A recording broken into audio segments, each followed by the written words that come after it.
Pois é, infelizmente, pelo menos uma negociação a preço de banana já foi feita. A Petrobras fez a primeira venda de um campo do pré-sal de Carcará para uma estatal norueguesa. Um negócio que representa uma volta ao passado das privatizações e só vai trazer prejuízos para a população. A constatação é da Federação Única dos Petroleiros, a FUP, que, como nós vimos na reportagem anterior, desde segunda-feira realiza uma paralisação de 5 dias. Acompanhe na reportagem de Michele Gomes os prejuízos que esta privatização traz ao Brasil e aos brasileiros. A venda do campo de Carcará por 2,5 bilhões de dólares para a petroleira norueguesa Statoil faz parte do programa de desinvestimento da Petrobras, que prevê arrecadar até o fim deste ano 15 bilhões de dólares em venda de ativos para estancar prejuízos financeiros. Mas para a Federação Única dos Petroleiros, a transação só trará prejuízos, porque essa área do pré-sal foi vendida a preço de banana. O campo de Carcará é um campo gigante do pré-sal brasileiro, que a Petrobras adquiriu em 2000. Ele pode ter de 4 a 6 bilhões de barris de petróleo, dos quais a Petrobras é proprietária de 66%. Esse petróleo pode ter sido doado a 6 centavos de dólar o barril. Para que tenhamos uma ideia ainda, recentemente a Petrobras adquiriu a área da seção onerosa, onde ela pagou o governo brasileiro 8 dólares o barril. Quer dizer, ela pagou 8 dólares e agora ela vende, não é nenhum exagero, ela doa para os noruegueses a cerca de 60 centavos de dólar o barril. Um imenso prejuízo para o povo brasileiro. Ele é um bilhete premiado, porque no negócio de extração de petróleo sempre existe risco. Você pode furar o campo e não ter nada lá embaixo. Mas no caso do pré-sal não, já estão comprovadas a existência de petróleo e de grandes poços de petróleo nessas localidades. Moraes diz ainda que outros campos terrestres da Petrobras já estão sendo negociados nesse processo de privatização. Por isso, trabalhadores da Petrobras iniciaram uma greve contra o programa de desinvestimento. Está sob ameaça também a entrega de campos terrestres no Nordeste brasileiro, os chamados campos maduros. Inclusive, no dia de hoje, os petroleiros dessas regiões estão numa greve forte contra essa entrega. O economista Guilherme Melo alerta que a Petrobras passa por um processo de privatização parecido com o que aconteceu com a mineradora Vale do Rio Doce, no governo de Fernando Henrique Cardoso. Mais um retrocesso promovido pelo interino Michel Temer. Quem não se lembra da Vale do Rio Doce, uma grande empresa brasileira, produtora de minério de ferro, que foi privatizada exatamente sob as mesmas alegações. Má gestão, que o governo precisava de caixa, que isso faria bem para a produtividade da empresa, etc, etc. O que nós vimos é que essa empresa se valorizou muito, então, na verdade, ela claramente foi vendida por um preço abaixo do seu valor, Ela se valorizou muito, deu muito lucro para os grandes investidores e quem ficou prejudicado foi o país que poderia contar com essa empresa e com os lucros dessa empresa e não pode mais contar. Segundo Alberto Souza, petroleiro aposentado e coordenador do Comitê Estadual em Defesa do Petróleo, foram mais de 30 anos de investimentos em pesquisa e tecnologia para descobrir e explorar a maior reserva de pré-sal dos últimos anos. Inclusive, eu considero uma imoralidade que depois de 30 anos de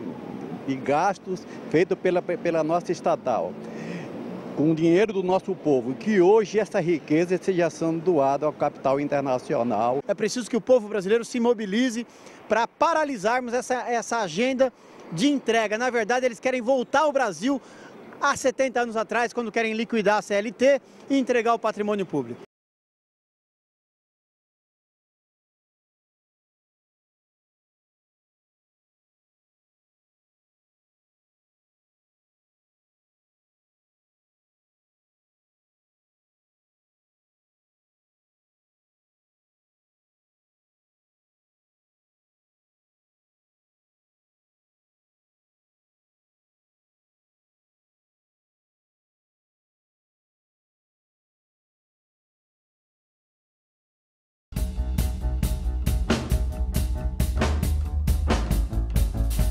A vida corre normalmente no mundo movido a petróleo.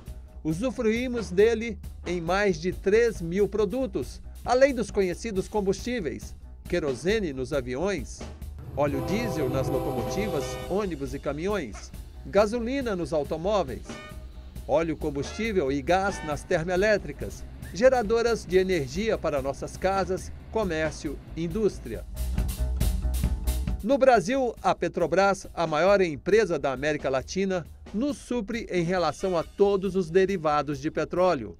Nós, trabalhadores, a gente tem dado a nossa contribuição no sentido de, a cada dia que passa, melhorar os números operacionais da companhia. Aumento de produção, aumento de refino, carga processada, transporte, venda. Motivo de orgulho para todos nós, a empresa vem sendo vítima de diversos ataques, com o evidente intuito de desvalorizá-la. Fala-se que ela está falida, que tem uma dívida impagável, que está repleta de corruptos. Aquele que cometeu crimes de corrupção, esses sim devem ser punidos.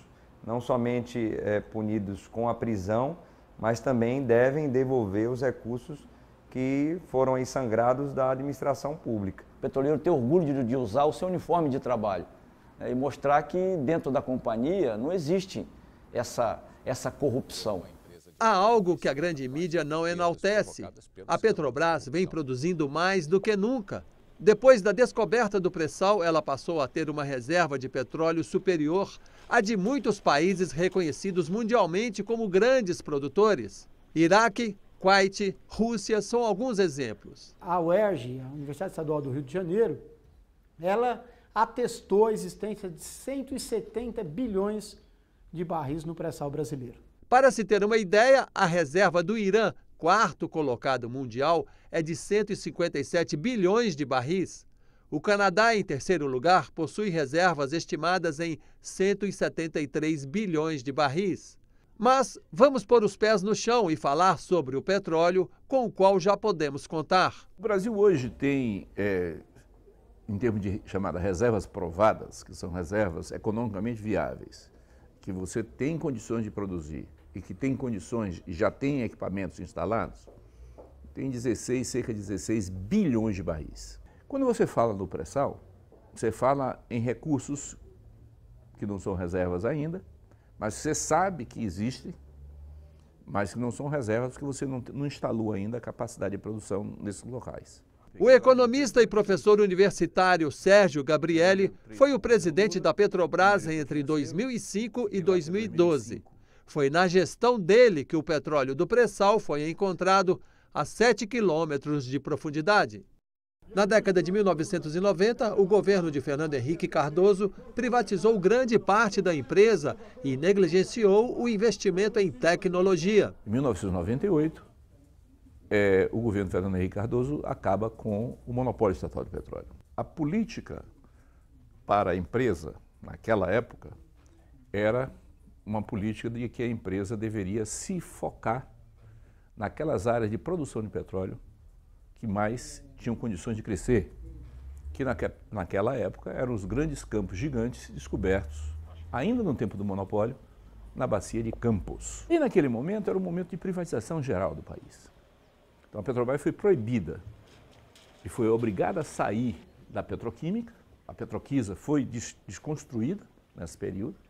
Houve uma tentativa clara de, ao criar uma empresa de transporte para a logística de líquidos e para a logística de gás, naquele momento, viabilizar uma posterior venda dessa empresa, foi criada, portanto, a Transpetro, foi criada nessa época, e foi feito também um processo, e aí um pouco no período todo, de 98 a 2002, com o apagão, um processo de entrada pesada da Petrobras na área de termoelétrica e na área de distribuição de gás. No início dos anos 2000, a economia brasileira estava estagnada e a Petrobras teve de ampliar os horizontes. O mercado brasileiro não ia crescer, não havia sentido investir em refinaria, a Petrobras deveria reduzir os investimentos em refinaria e deveria investir no exterior, adquirir capacidade de refino, principalmente nos Estados Unidos. Para adquirindo a capacidade de refino nos Estados Unidos, processar o petróleo brasileiro nos Estados Unidos e vender para o mercado americano. A partir de 2003, a Petrobras voltou a investir em tecnologia, fez parcerias com universidades e aprofundou as pesquisas que levaram à descoberta do petróleo abaixo da camada de sal. Com isso, você criou um ambiente com milhares, literalmente milhares de pesquisadores que passaram a trabalhar com os problemas tecnológicos, os problemas científicos ligados ao petróleo. Internamente a empresa, a área de engenharia foi reforçada e, portanto, você retomou a atividade de pesquisa e desenvolvimento dentro da companhia. Por uma questão de sobrevivência, uma empresa petrolífera precisa trabalhar em sistema integrado, abrir o leque de investimentos. Uma empresa de petróleo integrada ela é mais lucrativa. Quando um negócio vai mal, o outro vai bem. Hoje, por exemplo, hoje o negócio abastecimento, refino, venda, ele vai bem. O negócio exploração e produção não vai tão bem, porque o preço do barril do petróleo caiu a $40. Mas já foi diferente, quer dizer, quando o preço do barril do petróleo estava a $140, o negócio de exploração e produção ia bem e o refino, por conta da Petrobras subsidiar, ia mal. E a partir de 2005, 2006, o mercado brasileiro de combustíveis começou a crescer. O que exigiu da Petrobras redefinir a política. Ao invés de buscar refino no exterior, a Petrobras deveria fazer aumento das refinarias no Brasil. Então foi feito o plano para se implantar no Brasil 4 novas refinarias para atender à expansão do mercado brasileiro. Além de aumentar refinarias, a Petrobras voltou à petroquímica. Voltou à petroquímica de que maneira? De um lado, ampliando a participação dela na Braskem e ampliando enormemente o papel da Petrobras na produção de biodiesel e na produção de álcool. E mais ainda, a Petrobras reforça sua posição na produção de energia elétrica, para usar o gás que ela passa a produzir em grande quantidade, e caminha para o que se chama de quimificação do gás, que é a produção de ureia e amônia, os nitrogenados dos fertilizantes das Fafens. A aposta feita pela Petrobras nesse período, com o foco em empresa integrada, foi bem sucedida. Essa atuação fez com que a Petrobras saísse de um valor de mercado de 15 bilhões de dólares em 2002 para chegar a 350 bilhões de dólares em 2010 e hoje está em torno de 70 bilhões de dólares. Um dos motivos da valorização da Petrobras é o petróleo do pré-sal. Enquanto na média mundial, a cada 5 poços furados, somente 1 possui petróleo, no pré-sal, a cada 5 poços furados, 4 são bem-sucedidos. E petróleo de alta qualidade com fartura. A Petrobras, ela teve no último ano, ela foi premiada com 3 prêmios da OTC Awards, né, que é, vamos dizer, o Oscar da indústria petrolífera em desenvolvimento de tecnologias.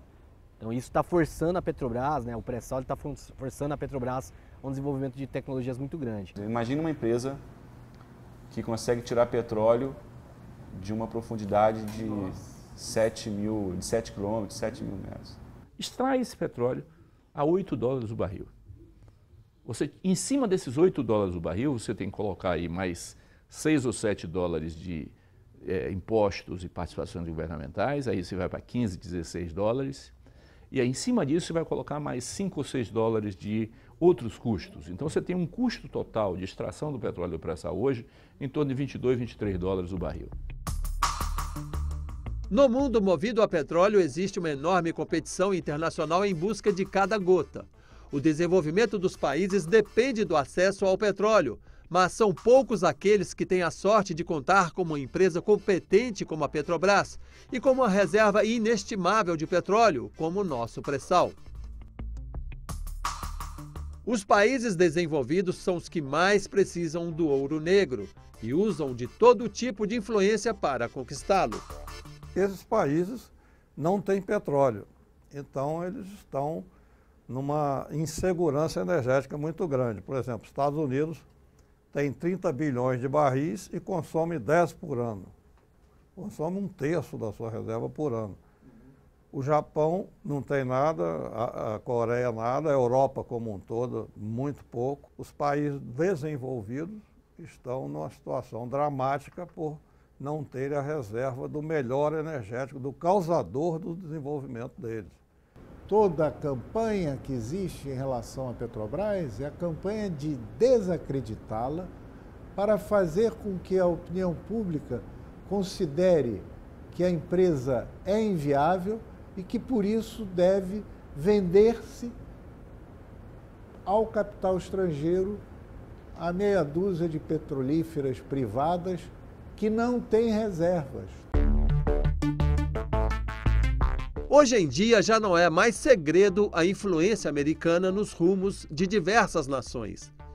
Em 1953, por exemplo, o primeiro-ministro iraniano Mohammad Mossadegh foi deposto em um golpe de Estado patrocinado pela CIA, Central de Inteligência Americana. Mossadegh havia acabado de nacionalizar o petróleo de seu país.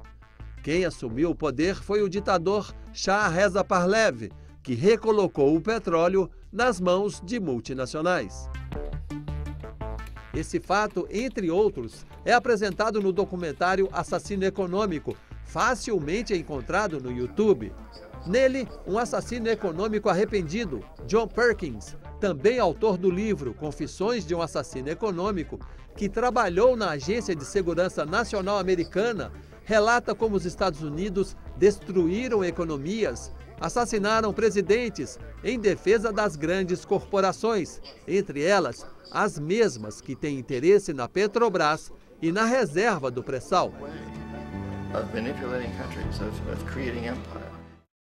Sempre foi essa a intenção desde que a Petrobras foi criada, desnacionalizar o nosso petróleo, entregar o nosso petróleo, tornar o Brasil dependente, e muito mais isso aconteceu depois que a descoberta do pré-sal deu ao país um status, não de grande produtor, mas de um produtor mediano, de um produtor capaz de não só fazer frente às suas necessidades internas, mas também de exportar petróleo, exportar derivados. A Shell já declarou que ela está focando no pré-sal brasileiro.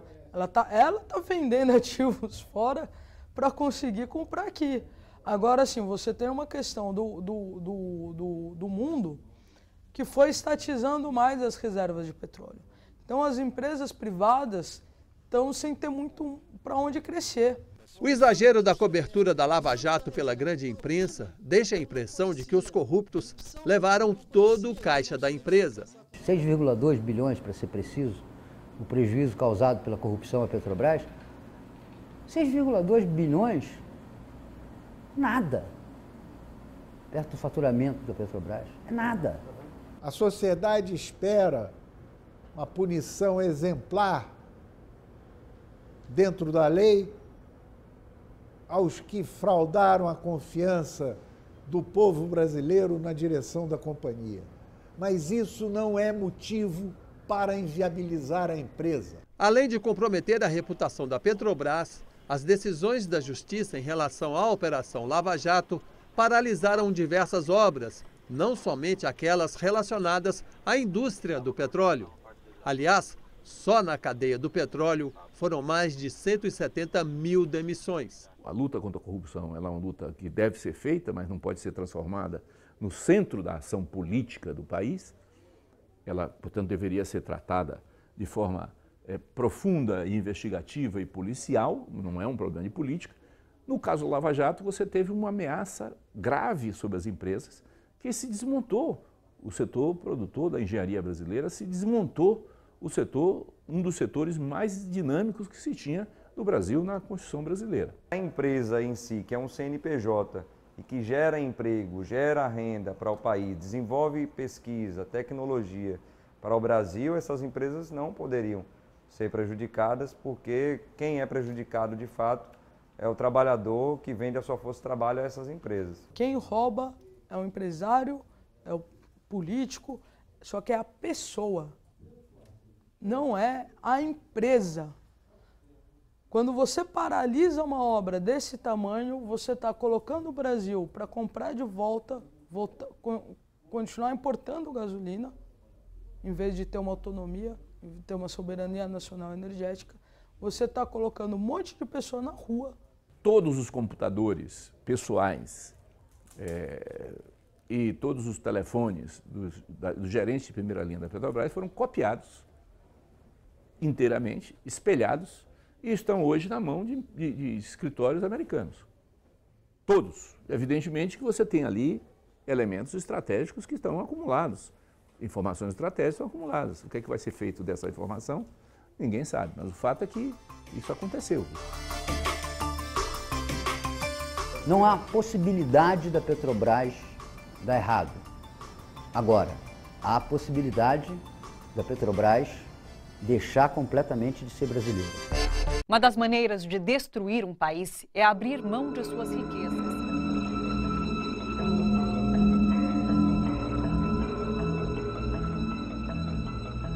We economic hitmen really have been the ones responsible for creating this first truly global empire.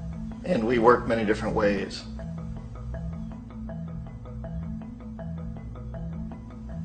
But perhaps the most common is that we will identify a country that has resources our corporations covet, like oil, and then arrange a huge loan to that country from the World Bank or one of its sister organizations. But the money never actually goes to the country. Instead, it goes to our big corporations to build infrastructure projects in that country, power plants, industrial parks, ports, things that benefit a few rich people in that country, in addition to our corporations, but really don't help the majority of the people at all. However, those people, the whole country is left holding a huge debt. It's such a big debt they can't repay it, and that's part of the plan, that they can't repay it.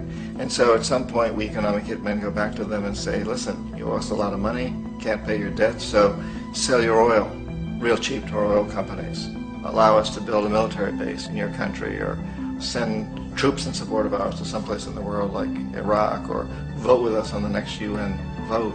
To have their electric utility company privatized and their water and sewage system privatized and sold to U.S. corporations or other multinational corporations. So there was that whole mushrooming thing, and it's so typical of the way the IMF and the World Bank work, that you put a country in debt, it's such a big debt it can't pay it, and then you offer to refinance that debt and pay even more interest. And you demand this quid pro quo, which you call a conditionality or good governance, which means basically that they've got to sell off their resources, including many of their social services, their utility companies, their school systems sometimes, their penal systems, their insurance systems, to foreign corporations. So it's a double, triple, quadruple whammy. The precedent for economic hitmen really began back in the early 50s when democratically elected Mossadegh, who was elected in Iran, he was considered to be the hope for democracy in the Middle East and around the world. He was Time Magazine's Man of the Year. But one of the things that he'd run on and began to implement was the idea that foreign oil companies needed to pay the Iranian people a lot more for the oil that they were taking out of Iran. The Iranian people should benefit from their own oil. Strange policy. We didn't like that, of course. But we were afraid to do what we normally were doing, which was to send in the military. Instead, we sent in one CIA agent, Kermit Roosevelt, Teddy Roosevelt's relative. And Kermit went in with a few $1 million and was very, very effective and efficient. And in a short amount of time, he managed to get Mossadegh overthrown and brought in the Shah of Iran to replace him, who always was favorable to oil. And it was extremely effective. Mobs overflow Tehran. Army officers shout that Mossadegh has surrendered and his regime as virtual dictator of Iran is ended. Pictures of the Shah are paraded through the streets as sentiment reverses. The Shah is welcomed home. So back here in the United States, in Washington, people looked around and said, wow, that was easy and cheap. So this established a whole new way of manipulating countries, of creating empire. The only problem with Roosevelt was that he was a card-carrying CIA agent, and had he been caught, the ramifications could have been pretty serious. So very quickly at that point, the decision was made to use private consultants to channel the money through the World Bank or the IMF or one of the other such agencies, to bring in people like me who worked for private companies, so that if we got caught, there would be no governmental ramifications.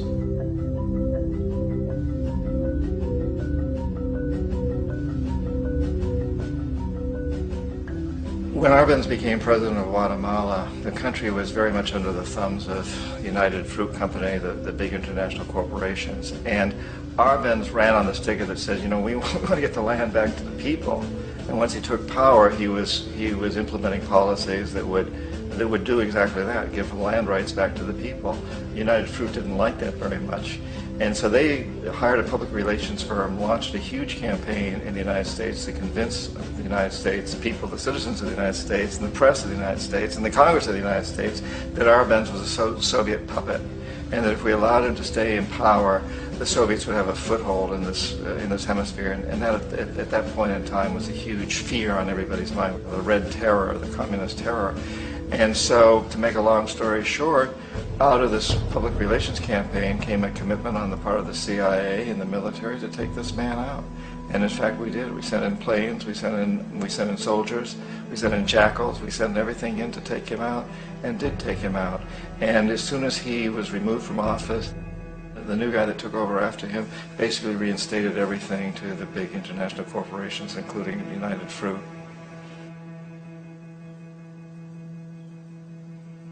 Ecuador for many, many years had been ruled by pro-U.S. dictators, often relatively brutal. Then it was decided that they were going to have a truly democratic election. Jaime Roldos ran for office, and his main goal, he said, as president would be to make sure that Ecuador's resources were used to help the people. And he won, overwhelming, by more votes than anybody had ever won anything in Ecuador.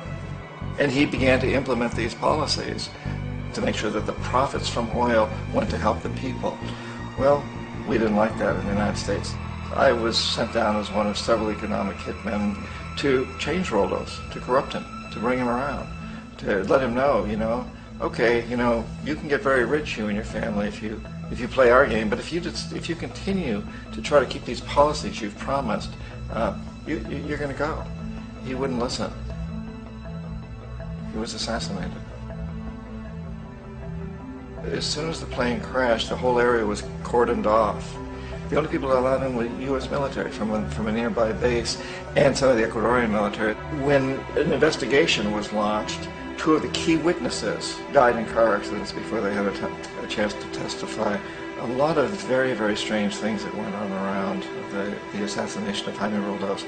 I, like most people who've really looked at this case, have absolutely no doubt that it was an assassination. And of course, in my position as an economic hitman, I was always expecting something to happen to Jaime, whether it be a coup or assassination, I wasn't sure, but that he would be taken down because he was not being corrupted. He would not allow himself to be corrupted the way we wanted to corrupt him.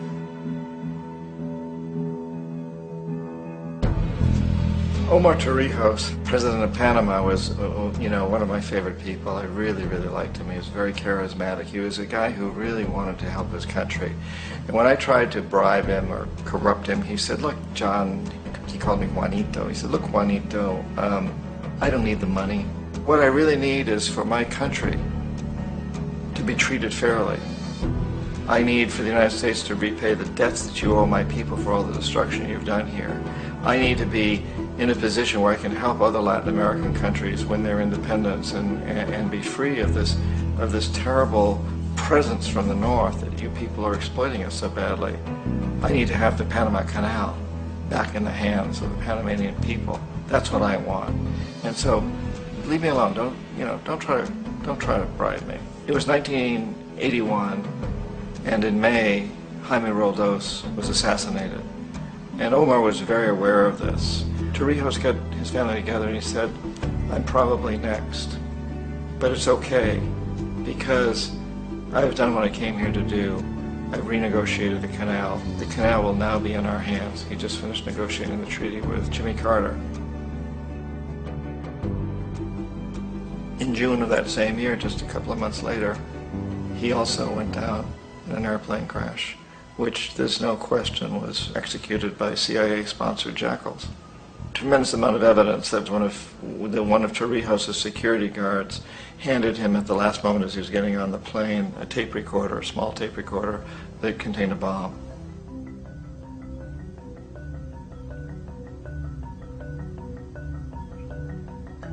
It is interesting to me how this system has continued pretty much the same way for years and years and years, except the economic hitmen have got better and better and better. Then we come up with, very recently, what happened in Venezuela. In 1998, Hugo Chavez gets elected president, following a long line of presidents who had been very corrupt and basically destroyed the economy of the country. And Chavez was elected amidst all that. Chavez stood up to the United States, and he's done it primarily demanding that Venezuelan oil be used to help the Venezuelan people. Well, we didn't like that in the United States. So in 2002, a coup was staged, which there's no question in my mind, and most other people's minds, that the CIA was behind that coup.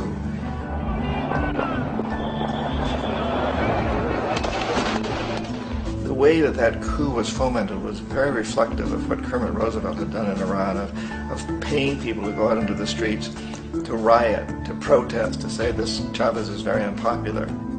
You know, if you can get a few thousand people to do that, television can make it look like it's the whole country, and things start to mushroom. Except in the case of Chavez, he was smart enough, and the people were so strongly behind him that they overcame it, which was a phenomenal moment in the history of Latin America.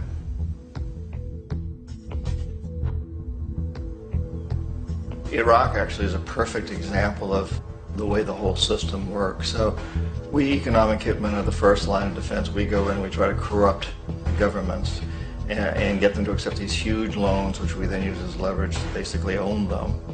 If we fail, as I failed in Panama with Omar Torrijos and in Ecuador with Jaime Roldos, men who refused to be corrupted, then the second line of defense is we send in the jackals. And the jackals either overthrow governments or they assassinate. And once that happens and a new government comes in, boy, it's going to toe the line because the new president knows what will happen if he doesn't. In the case of Iraq, both of those things failed. Economic hitmen were not able to get through to Saddam Hussein. We tried very hard. We tried to get him to accept a deal very similar to what the House of Saud had accepted in Saudi Arabia, but he wouldn't accept it. And so the jackals went in to take him out. They couldn't do it. His security was very good. After all, he had one time worked for the CIA. He'd been hired to assassinate a former president of Iraq and failed, but he knew the system. So in '91, we send in the troops and we take out the Iraqi military. So we assume at that point that Saddam Hussein is going to come around. We could have taken him out, of course, at that time, but we didn't want to. He's the kind of strong man we like. He controls his people. We thought he could control the Kurds and keep the Iranians in their border and keep pumping oil for us. And that once we took out his military, now he's going to come around. So the economic hitmen go back in the 90s without success. If they'd had success, he'd still be running the country. We'd be selling him all the fighter jets he wants and everything else he wants. But they couldn't. They didn't have success. The jackals couldn't take him out again. So we sent the military in once again, and this time we did the complete job and took him out, and in the process created for ourselves some very, very lucrative construction deals. We had to reconstruct a country that we'd essentially destroyed, which is a pretty good deal if you own construction companies, big ones. So, you know, Iraq shows the three stages. The economic hitmen failed there, the jackals failed there, and as a final measure, the military goes in. And in that way, we've really created an empire, but we've done it very, very subtly. It's clandestine. All the empires of the past were built on the military, and everybody knew they were building them. So the British knew they were building them, the French, the Germans, the Romans, the Greeks, and they were proud of it. And they always had some excuse, like spreading civilization, spreading some religion, something like that. But they knew they were doing it. We don't. The majority of the people in the United States have no idea that we're living off the benefits of a clandestine empire, that today there's more slavery in the world than ever before. And then you have to ask yourself, well, if it's an empire, then who's the emperor? Obviously, our presidents of the United States are not emperors. An emperor is someone who's not elected, doesn't serve a limited term, and doesn't report to anyone, essentially. So you can't classify our presidents that way. But we do have what I consider to be the equivalent of the emperor, and it's what I call the corporatocracy. The corporatocracy is this group of individuals who run our biggest corporations, and they really act as the emperor of this empire. They control our media, either through direct ownership or advertising. They control most of our politicians because they finance their campaigns, either through their corporations or through personal contributions that come out of the corporations. They're not elected, they don't serve a limited term, they don't report to anybody. And at the very top of the corporatocracy, you really can't tell whether a person's working for a private corporation or the government because they're always moving back and forth. So, you know, you've got a guy who one moment is the president of a big construction company like Halliburton, and the next moment he's vice president of the United States, or the president who is in the oil business. And this is true whether you've got Democrats or Republicans in the office. You have to moving back and forth through the revolving door. And in a way, our government is invisible a lot of the time, and its policies are carried out by our corporations on one level or another. And then again, the policies of the government are basically forged by the corporatocracy and then presented to the government. They become government policy. So it's an incredibly cozy relationship. This isn't a conspiracy theory type of thing. These people don't have to get together and plot to do things. They all basically work under one primary assumption, and that is that they must maximize profits regardless of the social and environmental costs.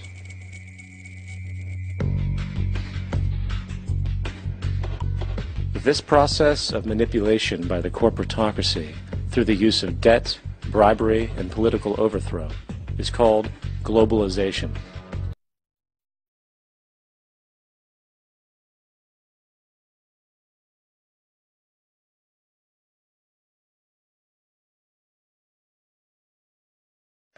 É que existe nesse país é só pouca vergonha, é só malandragem, é só picaretagem, é só safadeza. E eu já tô com o saco aqui nos meus cogumelos de ver tanto sem vergonha, de ver tanto palhaço, de ver tanto cafajeste roubando, metendo a mão no povo, emendar a nossa Constituição e meter esses vagabundos, cafajestes, ordinários na cadeia. Não gostou? Você não gostou? Você não gostou? Aqui é mais embaixo, tá? Cambada de vagabundos que existe nesse país. Eu tô com o saco no cogumelo, viu? Tô com o saco no cogumelo. Não gostou? Muda de canal. Muda de canal. Assistir novela ou desenho animado. Aqui nós não tampamos o sol com a peneira, não.